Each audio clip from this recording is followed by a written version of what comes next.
setiap daerah, mungkin ada larangan bagi laki-laki dan perempuan untuk menikah dengan berbagai macam alasan. Dan banyak lagi alasan-alasan yang memang dipercayai harus dilakukan.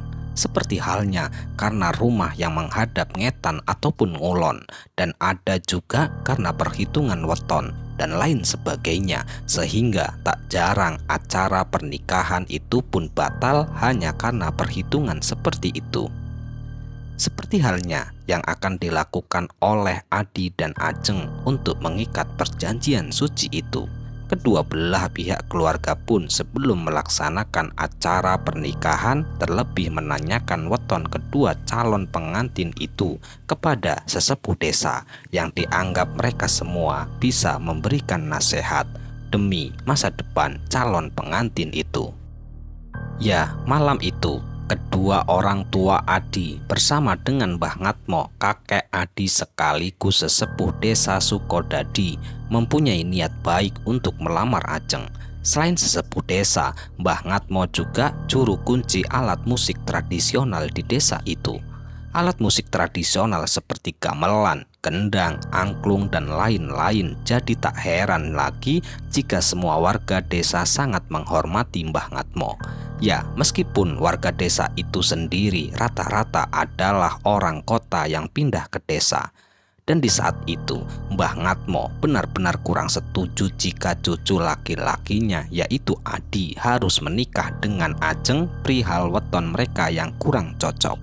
Sesuai adat Jawa, sebelum lamaran berlangsung, semua orang tua calon harus mengatakan hari kelahiran anaknya masing-masing untuk memastikan apakah weton kedua calon tersebut cocok atau tidak. Hal ini dipercaya agar ke depannya keluarga calon mempelai tidak mendapatkan sebuah kesialan dalam hidupnya. Percaya atau tidak percaya, ini sudah menjadi aturan di tanah Jawa yang penuh dengan misteri. Apalagi perihal weton, tidak boleh ada kata-kata main-main jika membicarakan hal itu. Ini gini Di, yang diomongkan mbahmu itu bener.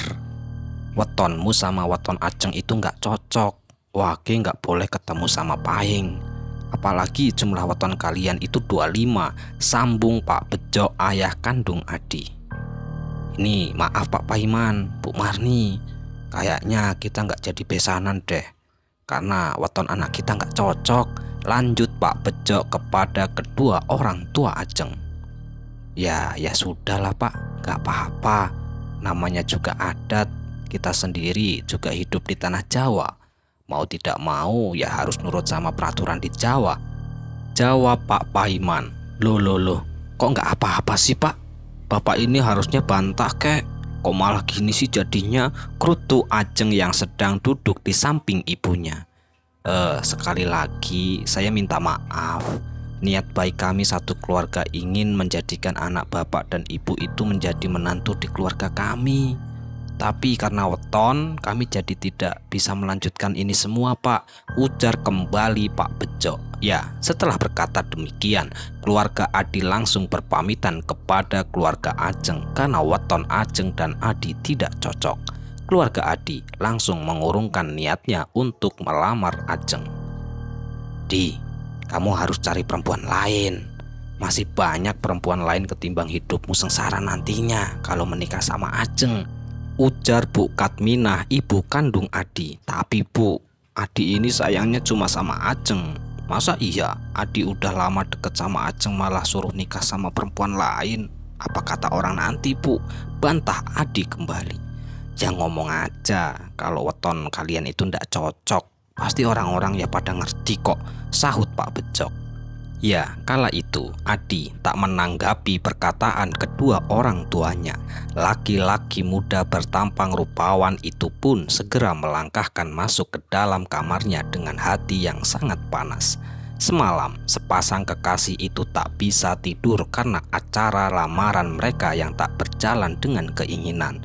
Dan pada tengah malam tiba-tiba saja terlintas sebuah ide pada pikiran Adi. Pemuda itu pun segera memberitahukan niatnya itu kepada Ajeng menggunakan handphone yang mereka miliki. Dek, besok ketemuan ya, sebelum kamu berangkat kerja.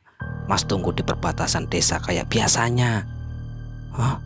Emangnya besok Mas Adi nggak kerja? Besok aku berangkat pagi sekitar jam 5. Masa ketemuan di perbatasan desa pagi-pagi sih, Mas?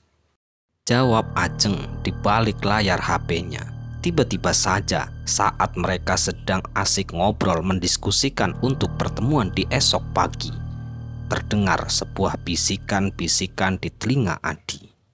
Ya, bisikan itu mengatakan, "Jangan berani kamu menghancurkan tradisi tanah Jawa.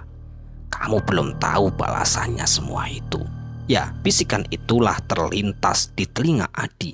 Adi hanya diam beberapa detik dan tak memikirkan panjang lebar tentang bisikan yang baru saja ia dengar. Meskipun weton mereka tak cocok, akan tetapi sepasang kekasih itu tetap ingin melakukan pernikahan. Mereka berencana untuk menghalalkan segala cara untuk tujuannya itu. Keesokan paginya, saat Ajeng tiba di tempat kerjanya, gadis cantik itu disambut oleh 2 orang temannya. Waduh, calon pengantin ini habis lamaran dateng nih. Gimana tadi malam? Lancarkan acara lamarannya? Tanya Devi yang sambil mencampur bahan-bahan roti ke sebuah mesin. Iya nih, sebentar lagi kita diundang ke acara pernikahan. Gak sabar aku lihat kamu jadi pengantin, Jeng, sambut Rifki sambil menata kardus roti. Ajeng hanya tersenyum tipis menanggapi perkataan-perkataan kedua teman kerjanya itu. Di saat itu, Ajeng pun menceritakan semua kisahnya tentang semalam lamaran bersama Adi itu batal. Ya, semuanya diceritakan oleh Ajeng kepada kedua temannya itu. Dan kedua teman Ajeng pun seolah tahu bahwa tradisi weton itu tidaklah benar. Padahal mereka belum mempunyai pengalaman tentang pernikahan, apalagi mereka juga bukan orang Jawa. Devi dan Rifki terus saja mempengaruhi Ajeng agar tetap menikah dengan Adi meskipun weton mereka tak cocok. Hingga beberapa menit kemudian Rifki pun menyarankan Ajeng untuk melakukan sesuatu. Ya, saran yang diberikan oleh Rifki teman Ajeng yaitu melakukan hubungan intim bersama Adi. Benar juga ya yang dikatakan oleh Rifki. Ya sudahlah, nanti akan aku ajak Mas Adi. Nanti sepulang kerja aku ketemuan sama Mas Adi. Batin Ajeng menyetujui ide buruk temannya itu. Sepulang kerja, sesuai rencana Adi dan Ajeng, mereka bertemu di perbatasan desa. Adi sudah lumayan lama menunggu kekasihnya itu di sana. Setelah mereka berdua berunding, akhirnya mereka berdua pun langsung sepakat dan Adi langsung menghidupkan mesin motornya. Pemuda tampan itu mulai mengendarai motornya dengan perlahan di depan Ajeng, sementara Ajeng yang fokus berkendara di belakang Adi. Gadis cantik itu terus memikirkan cara untuk melakukan seperti perkataan teman kerjanya tadi. Sekitar setengah jam kemudian mereka sampai di sebuah penginapan yang berada di pinggiran kota. Adi dan Ajeng segera memarkirkan motor mereka di area parkir yang sudah disediakan. Sepasang kekasih itu pun langsung bergegas masuk ke dalam penginapan yang sudah dipesan oleh Adi. Dan begitu mereka sudah masuk ke dalam penginapan itu, Adi langsung mengatakan tujuan yang sebenarnya. Iya mas, aku mau. Yang penting ini semua demi kita. Apapun yang mas minta akan aku berikan mas, jawab Ajeng. Mendengar jawaban dari Ajeng, Adi pun langsung terkejut. Tak menyangka bahwa Ajeng langsung menerima tanpa harus dirayu terlebih dahulu. Layaknya laki-laki normal, hasrat Adi pun mulai naik dan mulai membelai wajah cantik kekasihnya itu. Dan untuk yang pertama kalinya, Adi dan Ajeng melakukan hubungan haram di dalam penginapan. Setelah beberapa minggu, Adi dan Ajeng bertemu di penginapan itu. Sepasang kekasih itu ternyata sering bertemu kembali di sana dan berkali-kali melakukan hubungan intim. Hari demi hari pun berlalu, Ajeng bersama Adi masih sering melakukan hal itu. Hingga akhirnya Ajeng pun kini telah hamil akibat perbuatan mereka berdua. Kedua orang tua Adi, yang mengetahui tindakan putranya yang sangat memalukan itu. Malam itu Pak Bejo, Bu Katminah, dan Adi langsung mendatangi kediaman rumah Paiman, keluarga Ajeng. Saat hendak mengetuk pintu rumah keluarga Paiman, keluarga Adi sempat mendengar keributan dari dalam rumah keluarga Paiman itu. Padahal kalian sendiri tahu kalau weton kalian itu tidak cocok. Kenapa sekarang malah hamil? Hah? Jawab, Jeng, jawab! Teriak suara seorang laki-laki. Ya, teriakan itu tak lain lagi adalah teriakan dari Pak Paiman, ayah kandung Ajeng, yang tengah murka mengetahui anak bungsunya hamil di luar nikah. Dan singkat cerita, kedua belah pihak keluarga itu pun mulai duduk di ruang tamu dan membicarakan tentang hari pernikahan yang cocok untuk melaksanakan pernikahan Adi dan Ajeng. Kedua keluarga itu memutuskan untuk cepat-cepat menikahkan mereka sebelum perut Ajeng semakin membuncit dan diketahui banyak orang. Akhirnya, kedua keluarga itu pun memutuskan untuk menikahkan putra dan putri mereka pada hari Jumat Pahing, yang dimana hari pasaran Jawa Jumat Pahing adalah 15. 2 hari kemudian, di mana Mbah Ngatmo belum kembali ke kampung halaman, di rumah keluarga Katminah sedang sibuk mempersiapkan pernikahan untuk putranya itu. Meskipun keluarga Adi dan Ajeng berniat untuk tidak memberitahukan pernikahan ini kepada siapapun, akan tetapi salah satu warga ada yang mengetahuinya. Tentu salah satu warga itu langsung memberitahukan hal ini kepada warga lainnya. Mengetahui pernikahan Adi dan Ajeng yang akan segera dilaksanakan pada hari ini, para warga desa Sidodadi langsung ribut tak karuan. Satu desa seolah gempar mendengar kabar mengerikan itu. Mana boleh menikah di bulan Suro seperti ini? Kan Mbah Ngatmo sendiri sering bilang kalau nggak boleh mengadakan acara apapun di bulan Suro, apalagi melakukan pernikahan, kata Warso, salah satu warga tempat tinggal Adi.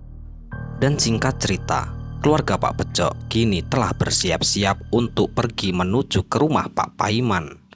Baru saja keluarga itu berangkat dan keluar dari rumah, tiba-tiba saja hembusan angin desa mulai terasa. Awalnya suasana pagi yang begitu cerah, kini hembusan angin yang entah dari mana itu langsung merubah suasana menjadi sedikit mendung. Para tetangga yang tadinya memperhatikan keluarga Adi, kini mereka semua mulai merasa gelisah dan takut. Mereka merasa ada sebuah pertanda buruk yang akan datang. Cerita-cerita lama tentang angin yang menyeramkan dan membawa tragedi dipercaya oleh mereka. Para tetangga kembali berkumpul dan membicarakan tentang perasaan mereka masing-masing. Sedangkan Adi bersama Ajeng tengah melaksanakan resepsi pernikahan mereka berdua di kediaman rumah Pak Paiman. Setelah acara pernikahan usai, Ajeng bersama Adi pun sudah sah menjadi sepasang suami istri. Walaupun telah melanggar aturan adat istiadat setempat tentang weton dan ijab kabul di bulan Suro, yang memang semua itu adalah hal larangan keras bagi mereka berdua. Dan yang paling parah adalah ia harus menikah setelah hamil duluan. Konon katanya, jika seseorang menikah dengan keadaan hamil terlebih dahulu, kehidupan mereka selalu diterpa dengan ujian-ujian sehingga mengalami kesulitan dalam membangun rumah tangga. Setelah 2 bulan pernikahan, Adi dan Ajeng pun memutuskan untuk mengontrak rumah di desa tempat tinggalnya. Hari demi hari dilalui oleh sepasang pasutri itu, hingga akhirnya satu persatu musibah mulai menghampiri keluarga mereka. Saat itu Pak Paiman yang sedang bepergian bersama istrinya untuk bersilaturahmi ke rumah salah satu saudaranya yang ada di desa sebelah. Tiba-tiba saja motor yang ia kendarai menabrak bocah kecil yang sedang berlari ke arah jalan yang hendak mengambil bola di seberang jalan. Dengan adanya kejadian itu, Pak Paiman yang mengendarai motor dengan kecepatan sedang pun menabrak dan Pak Paiman bersama istrinya ikut terjatuh dari motor. Selain Pak Paiman yang mengalami luka yang cukup parah, yaitu tulang tangannya patah yang membuatnya tak bisa bekerja, sedangkan bocah yang ia tabrak pun mengalami luka parah bahkan harus dilarikan ke rumah sakit. Pak Paiman sebagai penabrak pun dituntut oleh keluarga bocah itu untuk bertanggung jawab, menanggung semua biaya pengobatan dan biaya-biaya lainnya yang lumayan cukup besar. Dan tidak hanya itu, setelah Pak Paiman mengalami musibah, kini Adi harus di PHK dari tempat kerjanya yang membuat Adi benar-benar bingung. Apalagi kini Adi tinggal di rumah Ajeng. Ia harus membantu memenuhi kebutuhan keluarga setelah Pak Paiman mengalami musibah. Ditambah ia harus di PHK dari tempat kerjanya. Sembari berjalan lesu masuk ke dalam rumah menghela napas dalam-dalam. Aku harus bagaimana? Cari kerja di mana? Gerutu Adi seorang diri. Setelah Adi di PHK, kini Adi menjadi pengangguran. Berbulan-bulan lamanya Adi menganggur, membuat hubungan Adi bersama Ajeng mulai renggang. Berawal dari masalah sepele hingga menjadi masalah besar. Semua itu berawal dari permasalahan uang. Ya, Ajeng sudah mendekati waktunya untuk melahirkan. Setelah anak Adi terlahir, kini tanggung jawab Adi sebagai seorang suami pun bertambah berat.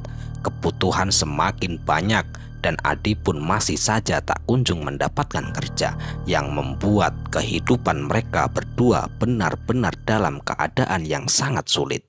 Rentetan demi rentetan musibah dan masalah yang dihadapi oleh Adi bersama keluarga.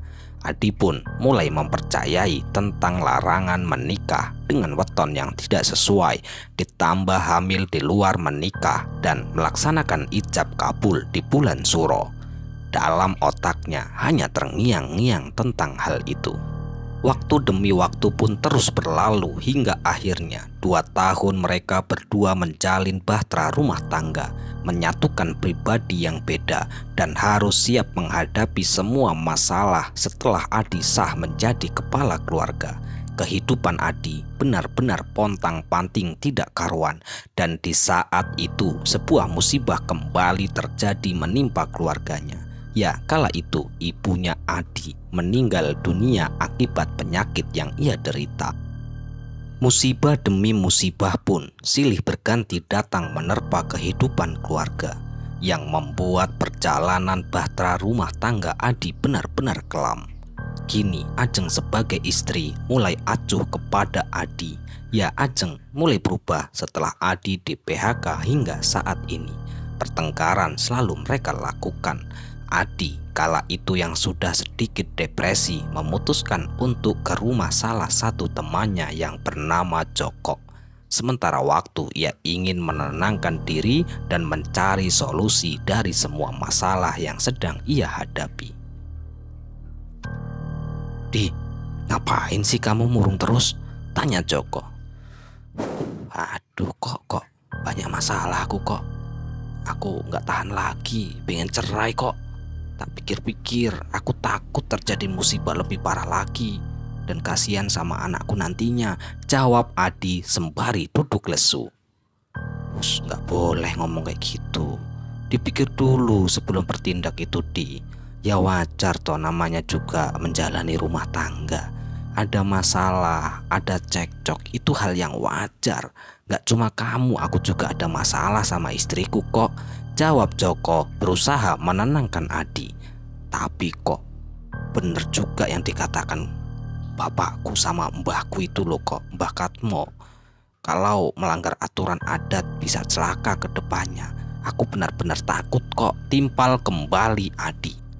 Ya, kala itu Joko berusaha menasehati Adi kembali. Ia pun mengatakan bahwa apapun aturan dan mitos yang beredar tentang larangan yang dilakukan Adi, ia mengatakan bahwa semua itu telah kehendak dari Yang Maha Kuasa, tidak ada kaitannya dengan hal itu. Semua itu tergantung orangnya, semua itu hanyalah kepercayaan. Ketika seseorang mempercayai, maka bisa terjadi. Namun kita kembalikan lagi kepada kehendak Yang Maha Kuasa, dan akhirnya Adi pun memutuskan untuk bercerai dengan Ajeng. Joko kala itu hanya mengandai-andai dan memikirkan tentang rentetan kejadian dan musibah yang dialami oleh Adi dan Ajeng. Mulai dari Pak Paiman kecelakaan, ibunya Adi yang meninggal dunia, dan kesusahan Adi dalam mencari nafkah untuk keluarga. Joko beranggapan apa mungkin semua ini yang dialami oleh Adi akibat Adi melanggar pantangan adat, yaitu weton yang berbeda, menikah di bulan Suro dan menikah dalam keadaan hamil terlebih dahulu. Akan tetapi Joko kembali meyakinkan pikirannya bahwa semua musibah yang dialami oleh Adi dan keluarganya itu adalah takdir dari Yang Maha Kuasa. Namun kejadian itu dialami oleh Adi dan keluarganya secara beruntun kurang dari 4 tahun setelah Adi menikah dengan Ajeng. Selesai ya. Sekian cerita dari salah satu sahabat kita ya, yang menceritakan kehidupan Adi dan Ajeng, dimana di dalam cerita ini berkaitan tentang sebuah adat istiadat dan sebuah mitos yang sudah dipercayai dari zaman dahulu hingga saat ini. Mungkin untuk teman-teman dimanapun berada ataupun kita semua yang hidup di tengah-tengah masyarakat sudah tidak asing lah mendengarkan sebuah mitos seperti itu, yaitu tidak boleh menikah ketika weton mereka itu tidak cocok, dan tidak boleh melakukan apapun kegiatan resepsi, pernikahan ataupun hitanan di bulan Suro. Dan satu hal, yaitu Ajeng itu hamil terlebih dahulu gitu loh. Nah, konon katanya ketika seseorang itu hamil terlebih dahulu, itu akan dampaknya ke depan itu akan susah keluarganya. Itu entah benar ataupun tidak. Untuk teman-teman yang lebih paham bisa untuk membenarkan dan meluruskan tentang masalah ini ataupun di dalam cerita ini. Dan kami ucapkan mohon maaf yang sebesar-besarnya jika ada kata-kata yang salah yang kami sampaikan di dalam cerita. Dan kami ucapkan pula terima kasih banyak kepada teman-teman semua yang telah mendukung kami. Semoga amal kebaikan teman-teman dibalas oleh Allah Subhanahu wa Ta'ala berupa hal-hal yang lebih baik dan lebih bermanfaat dalam kehidupan kita semua. Dan untuk teman-teman dimanapun berada yang sedang sakit, semoga diberi kesembuhan. Yang sedang mengalami kesulitan, semoga diberi kelancaran dalam segala hal. Amin, amin ya robbal alamin. Dan untuk teman-teman dimanapun berada yang belum mendukung kami, silahkan dukung kami dengan cara klik tombol subscribe-nya agar kami ini lebih bersemangat lagi membuat cerita-cerita terbaru di channel Kegelapan Sunyi ini. Semoga cerita ini bisa menghibur dan cerita ini bisa bermanfaat yang kami harapkan. Baik, sampai jumpa di cerita selanjutnya. Akhirul qouli, wassalamualaikum warahmatullahi wabarakatuh.